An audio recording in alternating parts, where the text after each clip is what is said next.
It is 6:47 in the evening, and you've been performing all day, smiling at people you didn't want to smile at. Holding your voice steady through a call that should have been an email. Keeping your shoulders square in a stiff chair, a chair that has slowly been compressing your spine since 9 in the morning. Your nervous system has been running a low-grade emergency broadcast for 10 hours, and you don't even feel it anymore because this is just what a Tuesday feels like now. You turn the key, the door opens, and before your bag hits the floor, 40 pounds of unfiltered, full-body honesty slams into your shins. Spinning, whining, a shoe in the mouth because there is too much feeling and not enough places to put it. Your dog has been running a countdown since your scent faded this morning. Right now, every cell in that animal's body is trying to complete a sequence. One that predates your house, your job, your entire species version of a weekday. And you say sit, or you turn your back, or you hold up a flat palm and wait for the stillness. The stillness every training blog told you was the correct response. Nobody lied to you, but nobody told you what you just shut down. Here's what happened in the seconds before you intervened. Your dog's brain was flooding with oxytocin, not a trickle, but a surge. The same compound that fires between a mother and a newborn during skin contact. That molecule wasn't just bonding your dog to you. It was beginning to downregulate your own cortisol. Your body was about to receive the first honest, non-transactional signal all day. No agenda, no performance review, no carefully managed facial expression. Just a living creature who tracked your absence by the hour, and is now confirming with every frantic circle around your ankles. Confirming that the wait is finally over. Reunion behavior in canids isn't excitement, it is a protocol. Scent verification, vocal exchange, physical proximity. Wolves returning to a pack after a hunt don't get told to sit. The group meets them, there is contact, there is sound, a completed loop. That loop has been encoded into your dog's nervous system for 15,000 years. 15,000 years of coevolution with humans, and it takes about 30 seconds to finish. When it gets cut short, the dog doesn't learn calm. The dog learns that the loop never closes. The arousal doesn't disappear. It just loses its exit route. Over weeks and months, that unfinished signal starts to look different. The spinning gets tighter, the whining pitches higher. What used to be joy begins to carry a thin edge of panic, because the body keeps initiating a sequence that never reaches its resolution. A study tracked cortisol in dogs who received warm, engaged greetings, versus dogs whose owners followed the ignore until calm protocol. The dogs who got the full reunion, the contact, the voice. The 30 seconds of unmanaged closeness carried lower stress hormones. Not just in that moment, but for hours into the evening. Their resting state was different. Their bodies settled faster. The completed ritual didn't create chaos. It dissolved the tension that had been building since morning. But that data point is only half the story. Because your cortisol was dropping too, your breathing was starting to lengthen. Your shoulders had been pinned to your ears since that 11 o'clock meeting. And now they were finally beginning to release. Not because you decided to relax. Because a warm, living body pressed against your legs, and your vagus nerve responded to the contact. Before your conscious mind even registered what was happening. The dog wasn't just greeting you. It was offering your nervous system the first coagulation event all day. 30 seconds. That is all the biology needs. Get low, let the nose work, let the sound happen.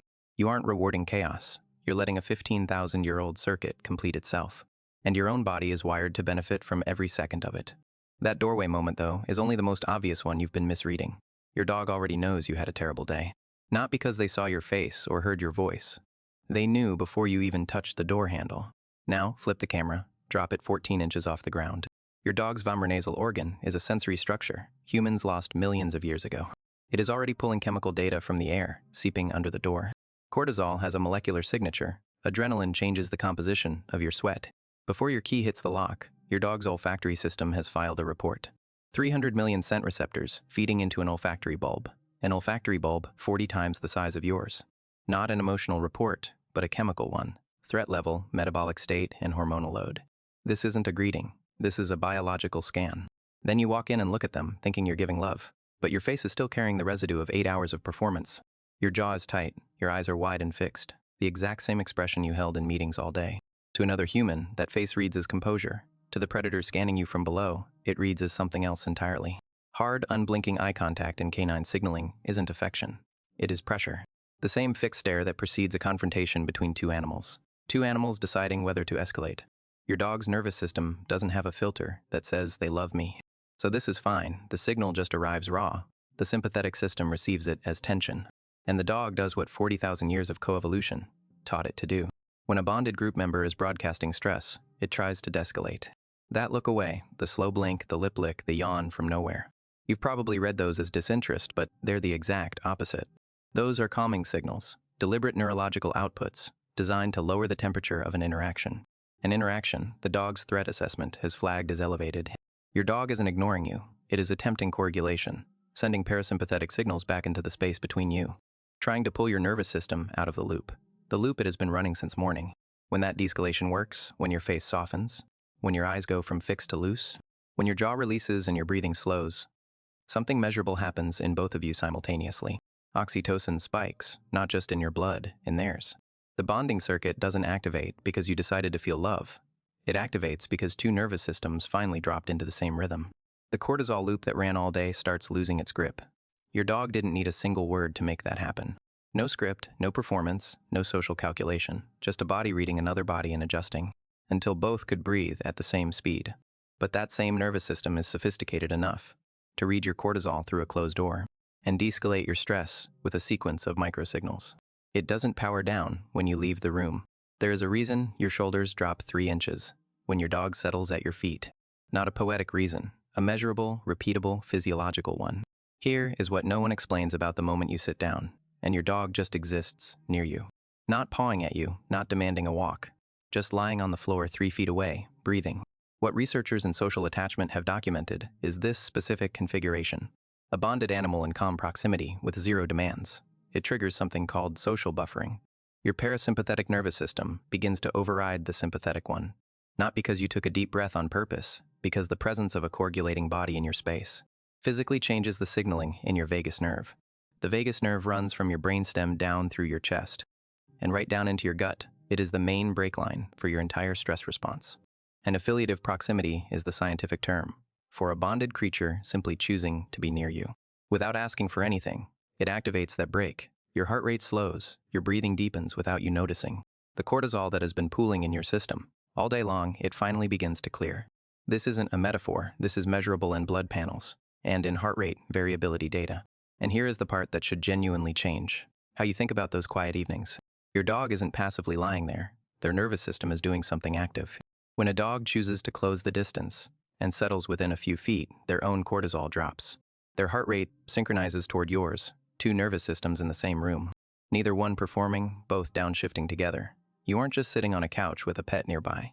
You're 2 mammals locked into a shared parasympathetic rhythm that neither of you had to initiate with words or commands, or really any effort at all. That is why the guilt you feel on those quiet nights, the sense that you should be playing with them, or training them, or doing something more, is based on a complete misread of what is actually happening inside both of your bodies. The doing nothing is the thing, the silence is the mechanism. Your dog chose to be in that room instead of any other. And that single decision is a vote cast by their entire nervous system, saying this is the safest place I can be right now. And that brings us to something most owners rush past every single day, without realizing what they're actually interrupting. Maybe you've already noticed it. Your dog used to sleep in the living room, belly up, legs sprawled, completely surrendered to the floor. And then, at some point, they moved behind the couch, under the desk, tucked into a corner you barely glance at. And something in your chest tightened, because it felt like losing a quiet thing you didn't know you were holding. Or maybe it is the other version. You come home, you reach down, your hand goes to the top of their head, and there is this flicker. Not quite a flinch, more like a half-second pause before they lean into it. You told yourself you imagined it. You reached down the same way the next day, and didn't think about it again. Your hands did exactly what human hands are designed to do. When you love something, you reach for it. When you see something peaceful, you touch it. When someone you care about is right there, your fingers close the gap before your brain even finishes the thought. That isn't a failure of empathy. That is your entire primate nervous system, doing precisely what millions of years of evolution built it to do. Sight triggers approach. Approach triggers contact. Contact means connection. That sequence runs so deep in your neurology, it might as well be breathing. But your dog is running a completely different operating system. Their world doesn't begin with what they see. It begins with what they smell. Their intake process isn't a greeting. It is a full biological scan, and it happens at the nose, not at the hand. So when you reached over their head, you weren't being rough or careless. You were entering through the door that makes perfect sense to a human brain, and your dog was waiting at a completely different door. 2 nervous systems, both trying to say the exact same thing. Both using hardware the other one doesn't carry. You were loving your dog and fluent human. Your dog was listening through a sensory system built on scent, on spatial timing, on forms of respect your species never needed to develop. That gap between your wiring and theirs isn't something you created. It is something you inherited. Every person who has ever shared a home with a dog has stood on one side of it without knowing the other side was there. So, if you've been quietly carrying something about any of this, about the flinch you half noticed, about the bed that moved, about the nap you broke last week because they looked too perfect not to touch. You can set it down now. You weren't failing your dog. You were being a human who loves their dog, and simply never had anyone explain that love needs a brief, tiny translation before it lands the way you meant it to. And that translation is so small it barely feels like a change at all, which is exactly why what comes next matters. Because closing the gap between your wiring and theirs takes almost nothing, once you know where the gap actually is. So here is what I actually want you to do tonight. Not a training protocol, not a behavioral correction, not something you need to buy or schedule or practice for weeks. Before it clicks, just one thing, 60 seconds. And I want you to pay attention to what happens inside your body. When you do it, not just what happens to your dog. There are places on your dog's body that are neurologically unlike anywhere else. The base of the skull where the neck begins, the back of the neck between the ears, the narrow channel between the shoulder blades. Your dog cannot reach any of these spots on their own. In the wild, the only time these areas ever get touched is during allogrooming. When a bonded packmate grooms, the places you physically cannot get to yourself. That exclusivity wired those zones differently over thousands of years. Touch there doesn't just feel pleasant, it signals safety at a deeper level, deeper than anything your dog can consciously process. It tells their brain this is family. But here is what I really need you to hear. When you sit on the floor, when you lower yourself to their level, and place your fingertips, not your palm, your fingertips, at the base of their skull and begin slow, light, circular pressure. Moving down toward the shoulders, something happens to you too. Your dog's breathing will slow, you'll feel their head get heavy, their eyes will soften or close completely. And because your nervous system is wired to mirror calm, in a body that close to yours, your own breathing will start to lengthen without you deciding to change it. Your parasympathetic nervous system begins to come back online. The vagus nerve picks up the rhythm. Your shoulders will drop. That loop of whatever you were replaying from the day, the thing someone said, the thing you forgot to do. It will lose its grip for a moment, not because you forced it, because your body finally found something real and slow enough to sync with. Tonight, after everything is settled, sit on the floor next to your dog. Not on the couch looking down on the floor. Place your fingertips where the skull meets the neck.